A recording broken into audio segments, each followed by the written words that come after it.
What's up, everybody, and welcome to episode 16 of the Channel 8 podcast. I'm your host, Sean Go, and today joining me on the show is Alex Wong, who is a Toronto-based freelance writer, author, NBA show host, and social media content producer whose work has been published in the New York Times, GQ, Slam Magazine, Complex, and much more. Welcome to the show, Alex. It's been long overdue. Yeah, Sean, thanks for having me on, man. It's a pleasure. Let's chat. Are we going to just spend an hour talking about our Ernst & Young days or what's going on here? We'll save like 10, 15 minutes for that. But first off, usually how I start things off is since this is kind of like a sneaker focused podcast, what kind of shoes have you been wearing in the past week or two? What has been in your rotation? Oh, man, I feel like you're catching me at the wrong time because it's the pandemic right now, obviously. And Canada is obviously a little behind than everyone. My rotation is pretty simple right now. I got a pair of white Birkenstock slides that I've just been going out in when I'm going to Shoppers, going to Chinatown, doing groceries. A pair of ACG Dog Mountains if I'm walking uphill. Again, two Shoppers, a little hiking for me.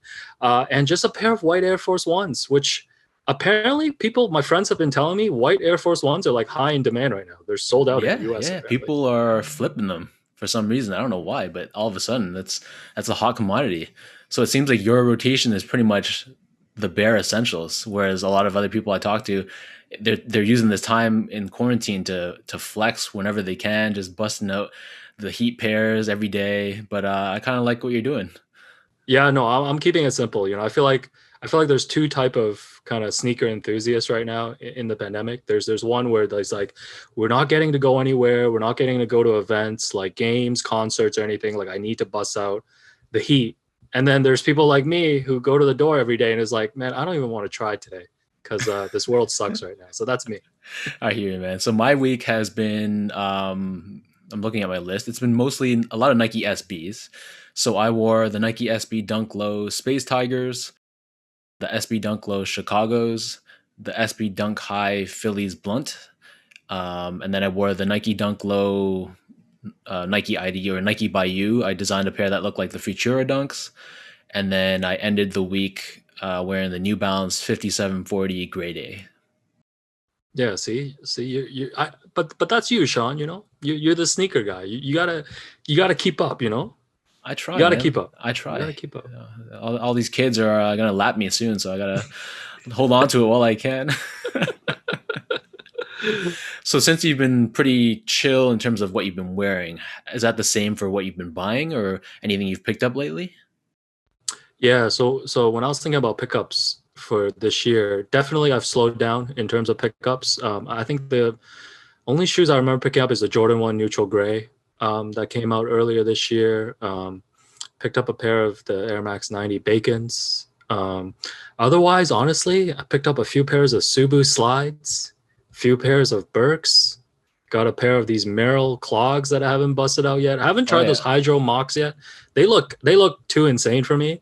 I don't know if I'm ready for that. Like I just like something simple, but yeah, definitely. I think in a regular year, I'm pretty like intense, not intense, but like I'm pretty regular in terms of like picking up sneakers and things like that. But I definitely think like since the world shut down last year, I've kind of just slowed that down Yeah. a lot because I'm looking at some of my shoes and I know I don't have like as huge as a collection as someone like you or some other people, but like I'm like, man, I got all these shoes that I haven't worn yet, and it makes it hard for me to like pick up more. Like in a normal year, how often would you buy shoes? Like every week or couple I would pairs a say I end month? up picking up probably like 35 to 40 pairs like in total in a year. Yeah, that's solid. Yeah.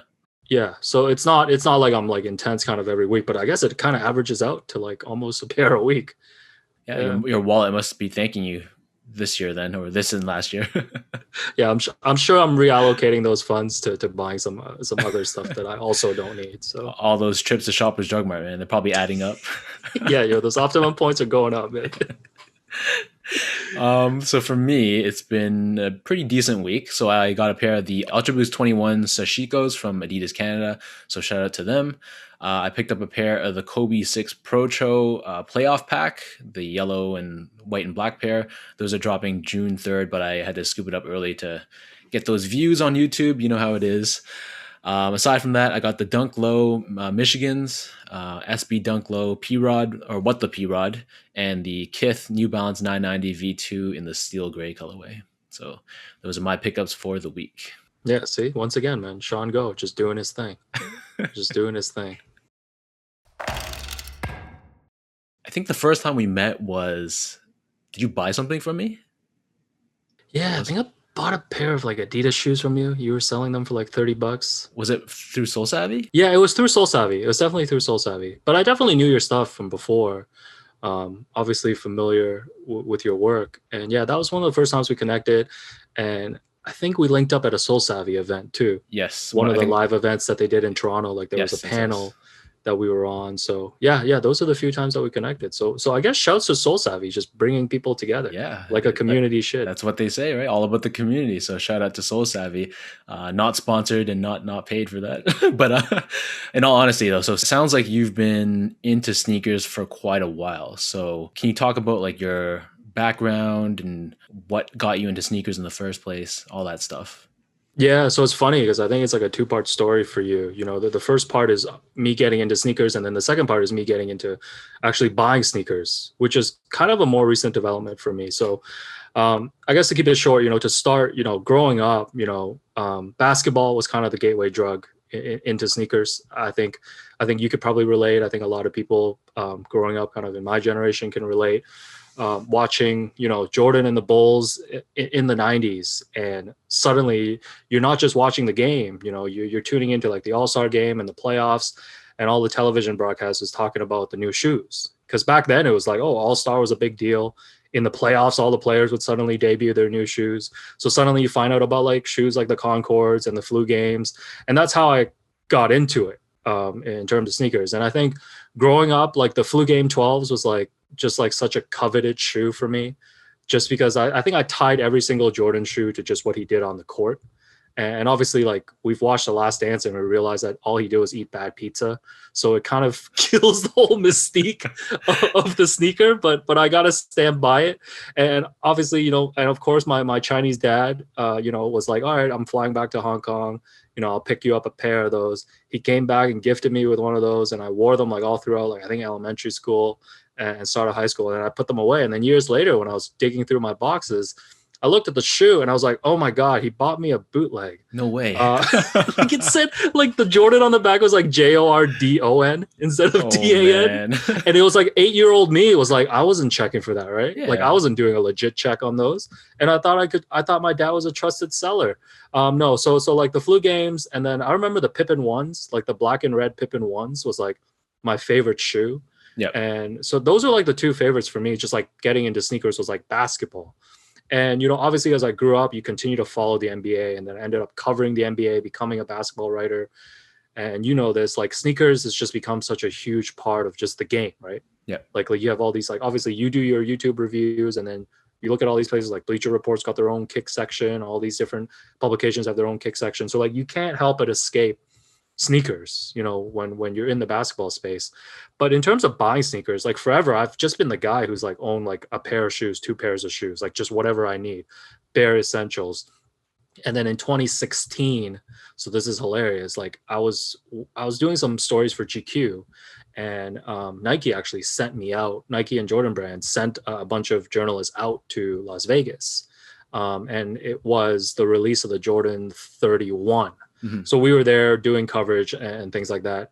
And you know how some of these like press trips and things go, like the second day, like they have a special package waiting for you at the door.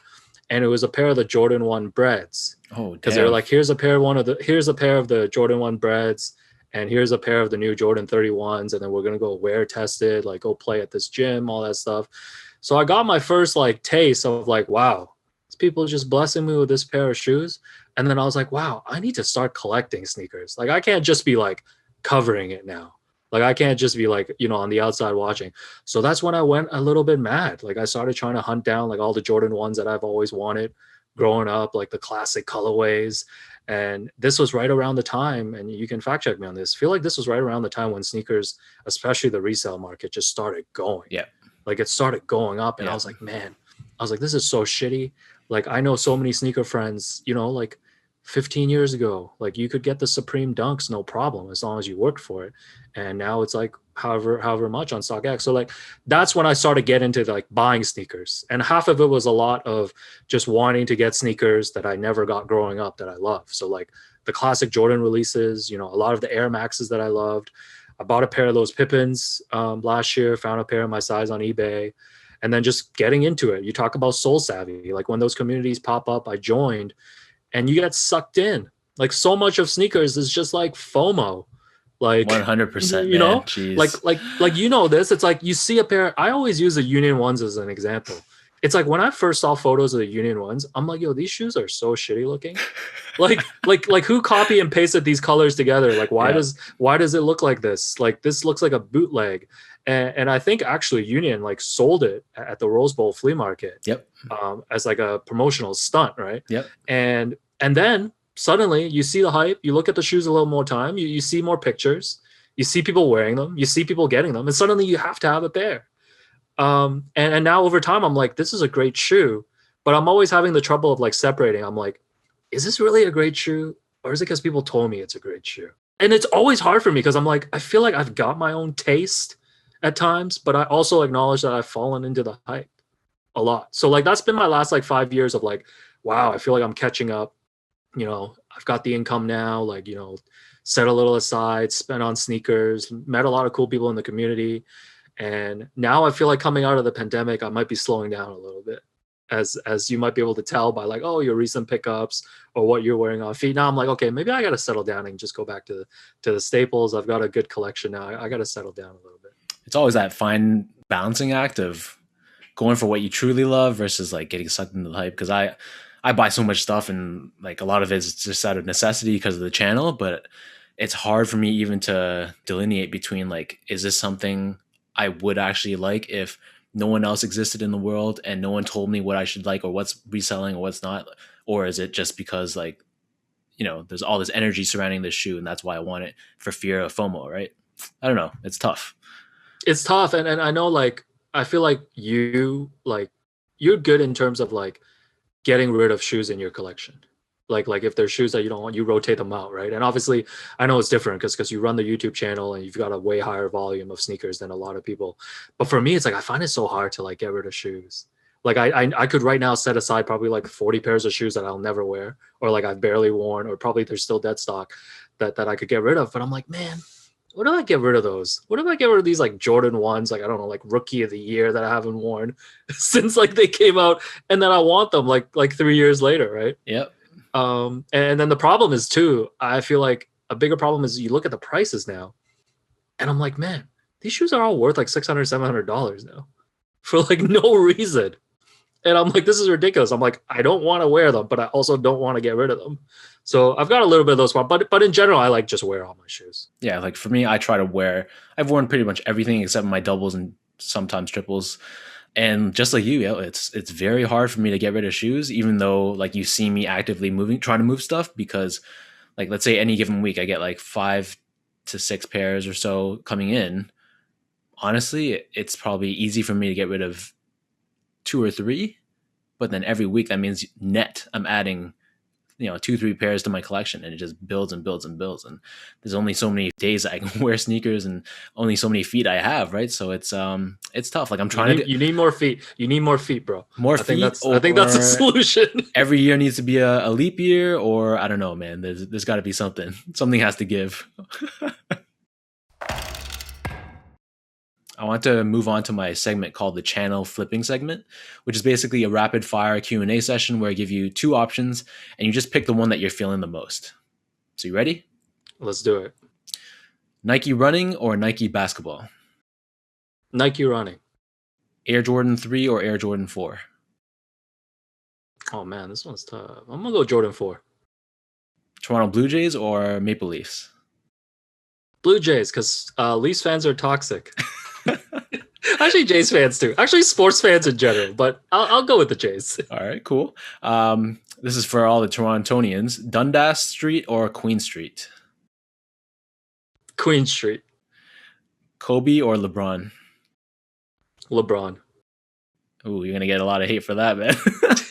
I mean, we can talk about it. I love Kobe. Yo, I agree I with you. love I agree with I you. love Kobe, but LeBron LeBron's Yeah, yeah, we're not having this yeah, conversation. We're not having not this. today. What did I just say about sports fans being toxic?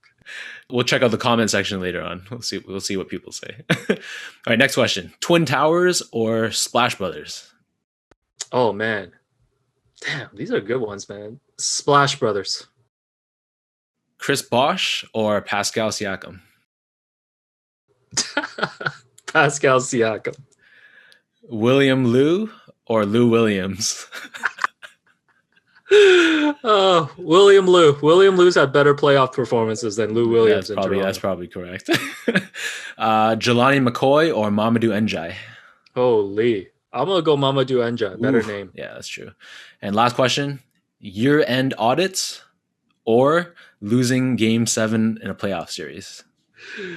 Unfortunately, year-end audits. Oh, Year-end audits are more brutal. Come on, man. You're not with me? oh yeah, I agree, man. So the reason why, for those listening that don't know why I asked year-end audits or losing Game 7 is because both Alex and myself, you guys probably don't know this, but we worked at Ernst & Young, which is a accounting professional services firm around the same time. I don't know if it was during the exact same time, but talk a little bit about that experience, studying accounting in university, working at E&Y, and then what triggered that change from finance and accounting and audit to being a writer. Yeah, I went to University of Toronto, Scarborough, for BBA degree in the management program. Graduated, I want to say 2003, if I'm correct. So, as you know, I guess it's more for the listeners that I did a intern, like a co-op program in university, and that's how I got connected with Ernst & Young. So started my full-time job there. Obviously, wrote the exams to get my CPA. And I want to say I worked there for maybe like 4 to 5 years. And for people that don't know, the going into accounting and becoming a CPA is a very, I want to say, what is it? Like a very safe career route, I would say. Yep.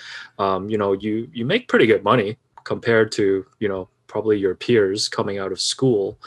And the downside is that you work a lot of hours, like, I don't know, 70 hours a week, 80 hours a week. You're going to the client during busy season, and depending on if you have a really trash manager who makes you stay until 11 at night for no reason, you're working until 11 at night for no reason. And sometimes I lived in Markham at the time. When I first graduated, I was still living at home. You're like driving to Mississauga, you're driving to Etobicoke to clients, so you're not getting home until midnight, and then you start again at 7 a.m. So that was what I did for about 5 years. And I think I realized pretty early on that this wasn't something that was really satisfying to me. I think for a lot of people, work can be a lot of different things. You might just be going to work, clock in, clock out, whatever. You make money for your family, for yourself. But for me, I just wanted something more in terms of, if I'm spending all this time into a particular job, I wanted some satisfaction out of it. And there was just no satisfaction for me, like, getting a good employee review or getting a raise, getting promoted from, what is it, like a senior accountant to like a manager and things like that. So I was on that track. I think if I stayed one more year, I was going to be promoted to manager like the following fall, whatever. And I just didn't want to do it. So I kind of sabotaged my career, like, in a way, by like quitting. And then I bounced around a little bit, actually, for like 2 years doing contract jobs. That was my way of like trying to like transition. Like, that's when I started. I still hadn't gotten paid for writing at all at that time. So by the time I was like 26, 27, and that's when I started doing contract jobs as a CPA, going to companies and doing audits for them, like a couple months at a time. And then I ended up at this television and film company, Entertainment One, as a senior financial analyst for them. And that was the last job that I did in this industry. I think it was around 2010, 2011, when they had a restructuring that happened and they eliminated my role. And so I was part of this like huge layoffs that happened. And I remember like getting called into the HR office, and the guy was like, "Man, like, I'm sorry, we're gonna let you go." And that was like the happiest thing that ever happened to me. How long were you there for? I was there for like 2.5 years. Oh, wow. Okay. Decent. But by then it wasn't like I wasn't doing my job, but that's when I started my Twitter. That's when I started my blog. So I was on that a lot. Like, this was when I was starting to like trying to carve out a little bit of stuff online. So then when he told me I was being let go, I was like, wow, I actually felt really relieved because I'm like, he's making the decision for me, Hmm. like a decision that maybe I just didn't have the balls to do because I had been so like trying to get out, but didn't get out, right? Because you know, I was scared what my parents were gonna think. You know, my parents paid for my education, and you know, my parents are very traditional Chinese parents. Like, I didn't know how to break this to them, and things like that. So I still remember sitting in that HR office and him telling me, and I was like, I told him, I told the HR guy, I was like, yo, I'm gonna leave this. I'm gonna leave this whole industry, and I'm gonna go right. And I remember him giving me one of those cards because he's like, I know people can get really depressed after they get laid off. Like, call this number if you're not feeling good. Because he's like, this guy's talking wild right now. So that's really what happened. But like, to make the long story short, I actually ended up moving to New York for a little bit. So I lived in New York for 4 or 5 years, and that's when I started just doing this, like switching careers completely. So when you moved to New York, did you have contacts, or you literally just picked up and left? So by then I had built up a bit of an online presence where people knew me from my blog and people knew me from my Twitter account. And but I had never gotten paid like for writing. Like, Yeah. I had done a few things here and there just to kind of get exposure. And I remember the first week that I got to New York, I had a friend of a friend who was in the industry say that, hey, Complex is starting a new basketball blog called Triangle Offense, and they're actually looking for contributors. Feels like something that would work for you. So that was a huge break for me. You know, I went to the Complex office and met with a few of the people. I remember, I think Russ Bankson was there. I can't remember, but like, he was definitely one of the contributors. So I just started blogging. I started blogging, and back then it was like, you do a 9 to 5 shift sitting at your desk. Like, if Dwight Howard says something stupid, you know, you make a 200-word post on the blog, and they paid you like $50 a blog post. And I was like, yeah, sure, I'll do this. And then from there, I got linked up with Slam. And then I got linked up with this other site called Sports on Earth, which was just like New York-based publication. And then I started getting credentialed to cover basketball games. And that just kind of kept going. Like, I started pitching stories and making contacts with editors. And that's how it ended up writing for GQ and like doing features for like the New Yorker and the New York Times. And just like, it was just like a snowball thing. But like, a lot of people helped me out at the beginning in terms of behind the scenes of like making those contacts. And was your blog from the beginning always basketball focused, or was it kind of just random topics? It was always basketball focused. I used to run it on Tumblr. That's how old it is. Wow. Yeah. Yeah, it was featured. It was one of those, I don't know if you remember, like Tumblr would pick certain blogs that like did well and they would like feature it on their front page. So that was another like small stupid thing that happened. It's like they picked up some of the blog posts that I did and then they featured it in their sports section, and that led to people finding out about me. And that led to these like ridiculous stats on the blog, which, as you know, a lot of people like to look at the stats, right? Like page views and things like that. Mhm. So I was able to like show people when I reach out to editors that, hey, I've got a bit of a following here. People are engaging with my stuff.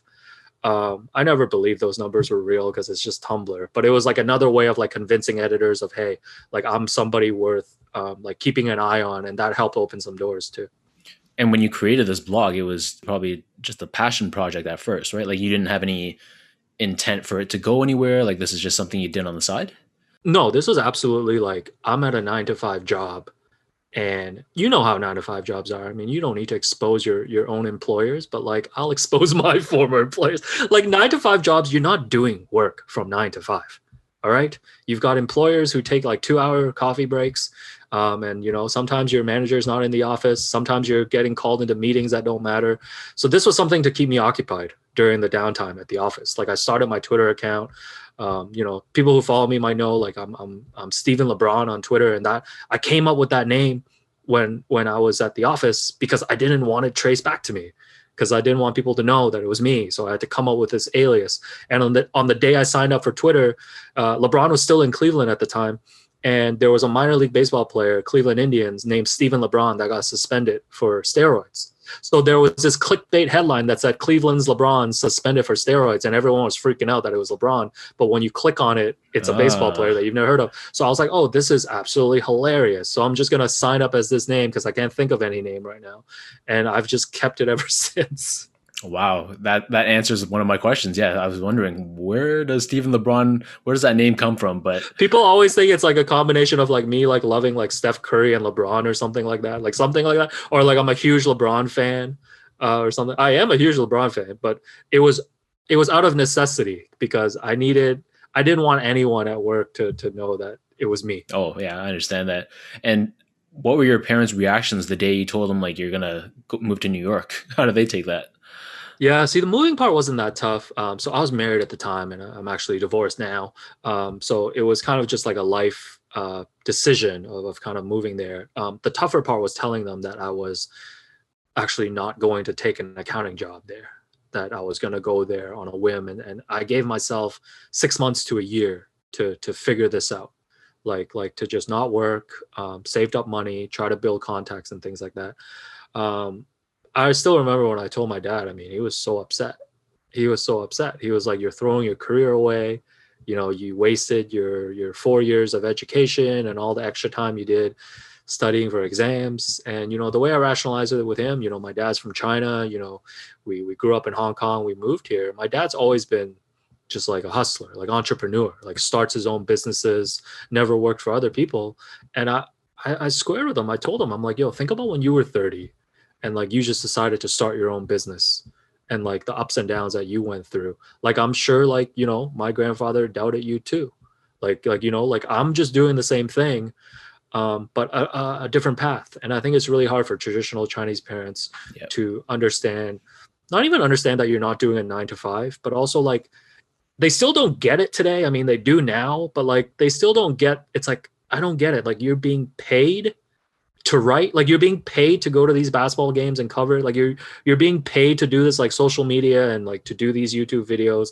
It's just baffling to them that people could make a career this way, right? Even for us, like I mean, it wasn't until a handful of years ago where we kind of realized like social media can really be like a you can turn it into a career. No, it's insane because think about like you with your YouTube channel, right? Like the things that you've done and carved out in the sneaker space. Yeah.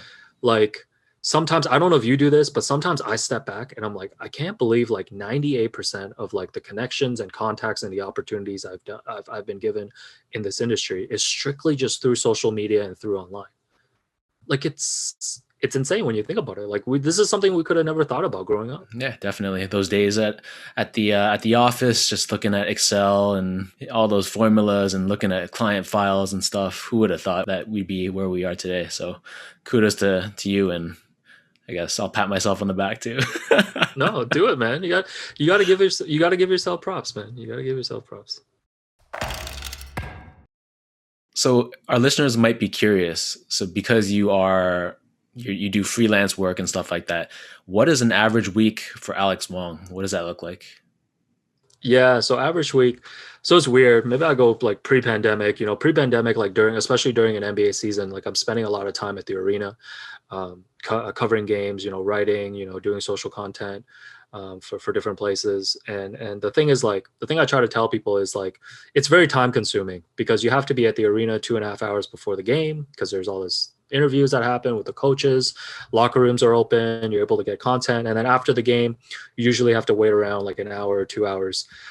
Certain players take a really long time to shower and get ready. Serge Ibaka notoriously takes an hour.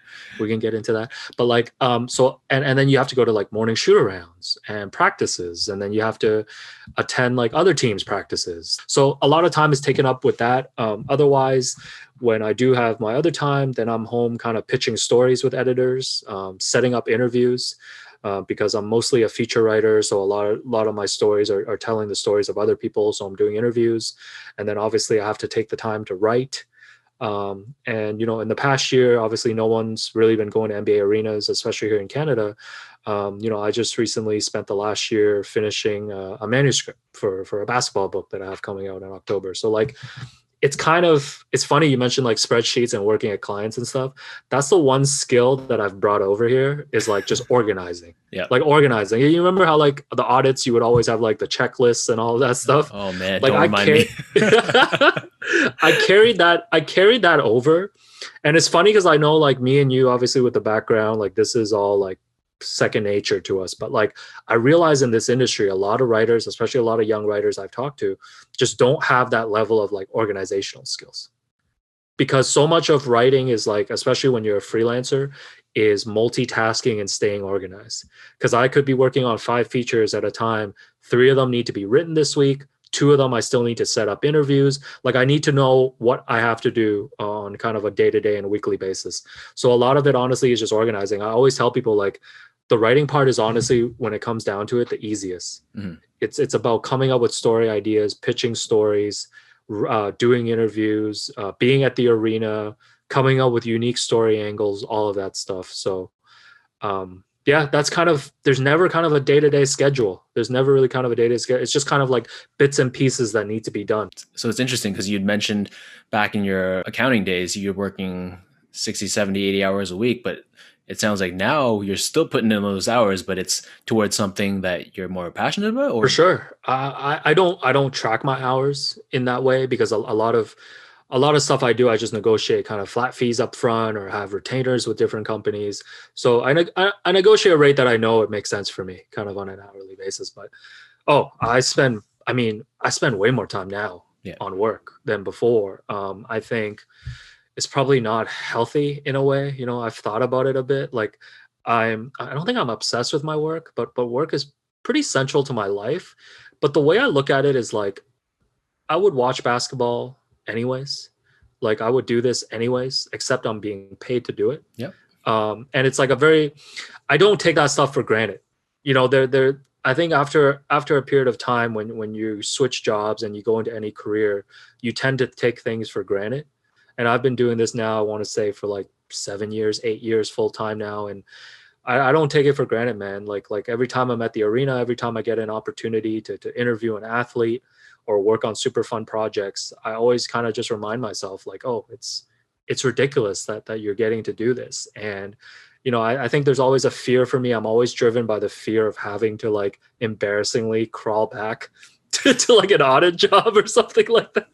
I don't feel that way anymore. Like, I feel like I'm pretty established at this point, but like the first 5 years of my career, I was hustling out there. Like, I was doing everything to just try to establish myself in this industry. And it was just purely driven by the fear of never wanting to go back. So yeah, I guess to answer your question, like, I get so much satisfaction out of what I do. And I honestly do try to remind myself of that sometimes, because sometimes it's work, right? Like, you deal with people that you don't like, you have deadlines that you hate.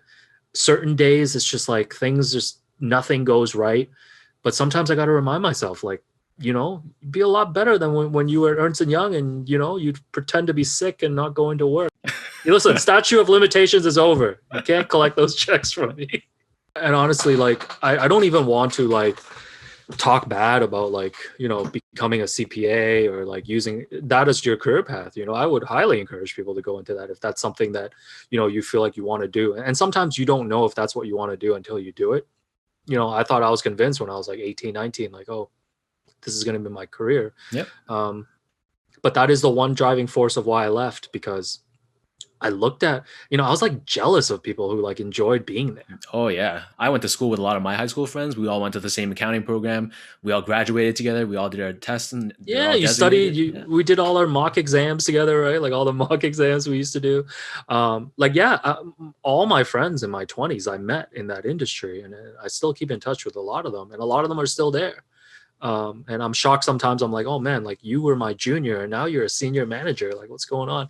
But like, I still talk to a lot of them, and I was just I was legit jealous of people who like had that drive and that desire to want to keep moving up in that industry. I was like, I need something like that for myself. Yes. And it's not going to be this. Like, it's not, like, I didn't like being just an average employee there, but I was just an average employee. I never put in like the extra, like, extra effort.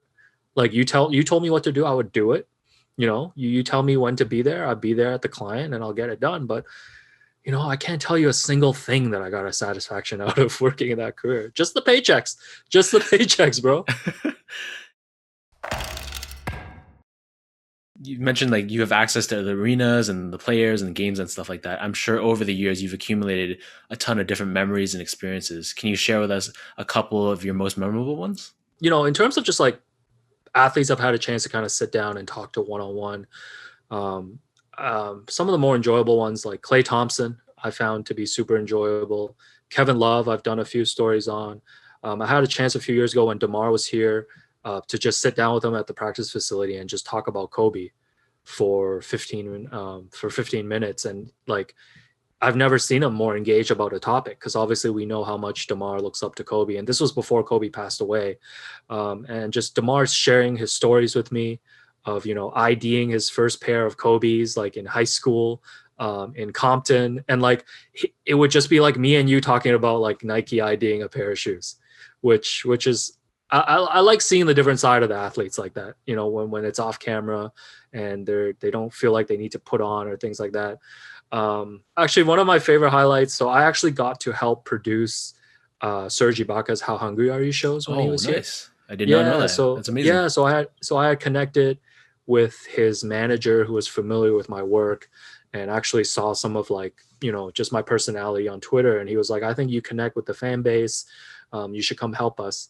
So I actually helped script a lot of the episodes, the ones that he did with Kawhi, with Mark and Powell, Kyle, and who else? Jeremy Lin. I helped him out with that. I had to explain. So it's funny, if any Raptors fans want to go pull up that episode and go to the Q&A section, when Serge pretends that he knows the difference between Cantonese and Mandarin, that's me. All right, like that's me. But obviously he's the star, so he got to ask the questions. But like, so Serge got a lot of respect, I feel like, from the Chinese community, and I'm taking full credit for that. We actually got into an argument because we used to do these like pre-prep at his condo, and we would sit down and actually just go through the list of questions. And there was one time when I told him, I'm like, "Yo, Jeremy Lin is more popular than Yao Ming, all right, to a certain segment of people, Mhm. because people relate to Jeremy Lin." And he got so mad at me. He was like, "No, there's no way." So when we actually went to shoot, he asked Jeremy that. He said, "One of my friends said that you're more popular than Yao Ming." And then Jeremy was like, "Is your friend here?" Because I was there on set when they were filming. Yeah. And Serge points at me, and they actually had to stop the shoot for a second because they were both mad that I would say that. Jeremy's like, "There's no way. Like, Yao is just the legend." And I tried to tell Jeremy, I'm like, "Yo, Jeremy, you mean more to me and a lot of people Yeah. than Yao. Like, you Yep. just do. Like, we relate to you a lot more." So yeah, it's a lot of those fun moments. So I knew that beef penis pizza was coming Oh for man.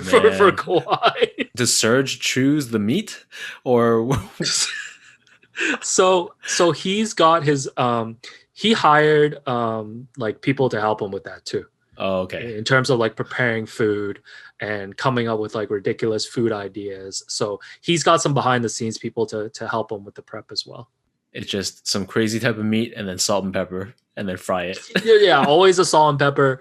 It's funny too, because like we'd always try, like after a while, like Serge kind of trusts you a little bit because Yeah. you're working with him.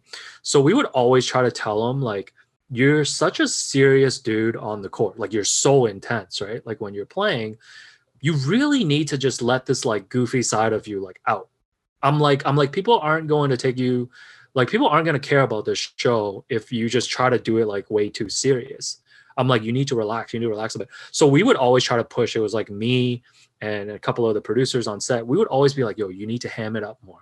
Like, ham it up more. Like, oh, like go open the window, and pretend that it really smells in here. Like, do all these like elaborate gags." Like we'd be like, "Yo, pretend you're calling Masai. Like, we'll set up this scene before Mark comes, and you're like calling Masai to see if like you got traded at the deadline, right?" And like we'd always try to like push it, like, "Yo, do it. Like, we don't have to put it on the show if you don't want, but let's try it." And like he would get mad sometimes, like because he would be like, "No, this is ridiculous. Like, this is gonna make me look stupid." And then meanwhile, I'm like, "You're wearing like an 18-inch scarf to the game last season, and you don't think that's ridiculous?" So like it's funny sometimes like dealing with athletes when you see them like in that space, because it's funny like what they think, like what they're insecure about Yeah. versus what they're not. It's like just absolutely hilarious. So how long does the player take to warm up to you to the point where you don't really feel like this is a bigger than life, athlete, and it's just Serge Ibaka, for example. Yeah, I think honestly that comes from experience. I just think like the first couple of years when I did this, like I remember the first time like I got to sit down like one on one with athletes and things like that. It's a bit nerve wracking because you feel like you don't know what you're doing. First of all, you kind of feel like a little bit like people call it imposter syndrome all the time. A little bit of that, but like after a while, it's like when you've done the stories and when you've done your research, it's all about just being prepared. Mm-hmm. And the way I like to approach athletes too is like I'm not a very like traditional reporter in the way that I care about X's and O's. Like a lot of stories that I like to write is like offbeat and like off the court focused. I remember I did a story a few years ago for The Score where who was it? Was it Kelly Oubre or J.R. Smith who wore the Supreme sleeve? And it became this huge deal. So I spent 3 weeks in locker rooms talking to guys about Supreme. And then I started talking to older guys about Supreme because I remember I talked to OG Anunoby about it. It was his rookie season. And he actually asked me because he saw that JR had worn it. He's like, do you know if it's in the rule book? He's like, do you know if I get fined if I wear a Supreme sleeve? I'm like, no, but you might look like an idiot. So like he was just new to Toronto. So he was like, where do I get Supreme? Like where are the stores? So I pointed him to all these like reseller stores downtown. And then 3 days later, he's posted up, and I think like Hotbox or one of these places, like he's taking photos with them on their IG. and then I saw him the week later. I'm like, yo, how much money did you spend? He's like, don't worry about it. But he was like wearing Supreme the whole season. So it's kind of like that. It's like I'm not trying to talk to the guys about the game, to be honest. Yeah. Like when I get the opportunity, I want to talk to them about things that I feel like they're more interested in. Like with DeMar, I don't want to talk about your mid-range shot or you working on your three. I want to talk about Kobe. With OG, I'm like, you barely talk. Like you're so notorious. The funniest thing about OG is that when I don't have my recorder on, because we all have this like small recorder that they know we're recording them. When I put the recorder away, like we talked during our rookie season about streetwear for like 30 minutes. Like we were going through talking about what he liked to wear growing up. And then I was like, hey, I just need to get a quote for this story. Once the recorder goes up, he gives me a one-word answer. Yeah.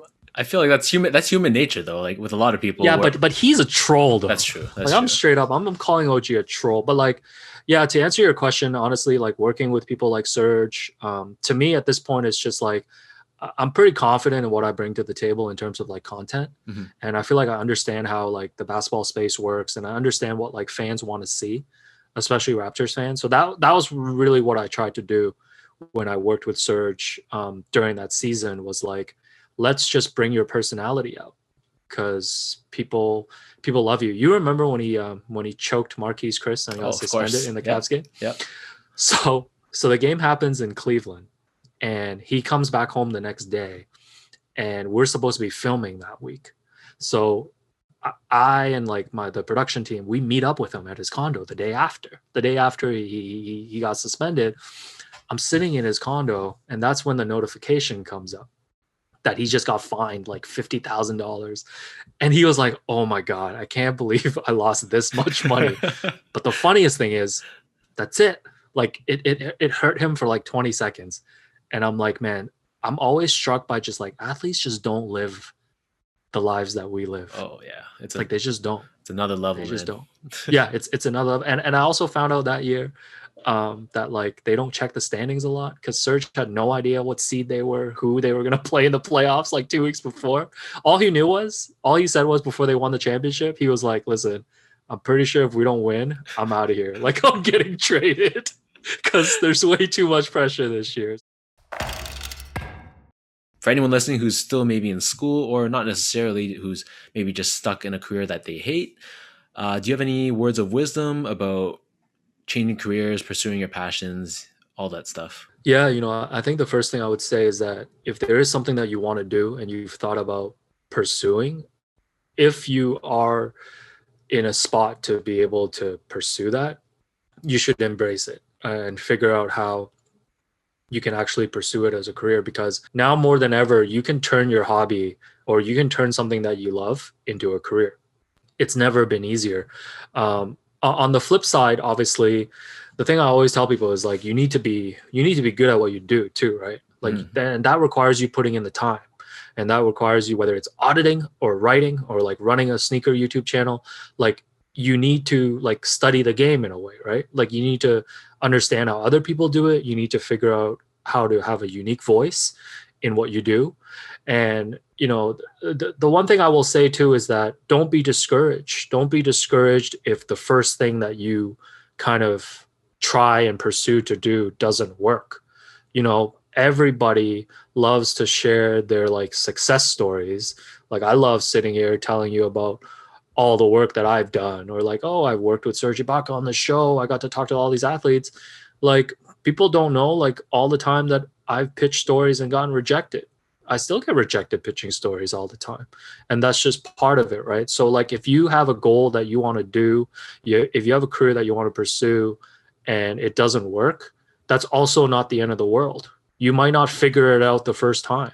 If there's something that you're really passionate about, then just lean all the way in. Just lean all the way in, because for me, like if I was never able to carve out a career in this writing, I still would have been happier knowing that I tried, Yes. because I didn't want to like grow old as I am now and be like, I never tried. Yeah. You don't want to settle, right? Yeah, like I'm still sitting here auditing and still wondering like if I should have just tried. I was totally fine with failing. I was totally fine if it didn't work, if I wasn't a good enough writer, if the opportunities didn't present themselves for me. Then I was like, all right, man, I gotta put my head down. I gotta accept this and just go back and just have a career that pays me well, that I don't like, and find joy in other things. But the fact that I've been able to find a career that's given me so much satisfaction and continues to give me that satisfaction, like I'm thrilled. And I'm thrilled that I tried. And I feel like anyone listening, whatever path you want to go in, just you got to take that risk. You got to take that risk. And I guess one more thing I will say is like, especially if it's like Asian kids, I know parents put a lot of pressure on you. And I know a lot of times like we're under a lot of pressure to like impress our parents. Like I tell people all the time, I don't care if people like my work. I mean, I do, so I can get more work. But like the only like acceptance I want is from my parents.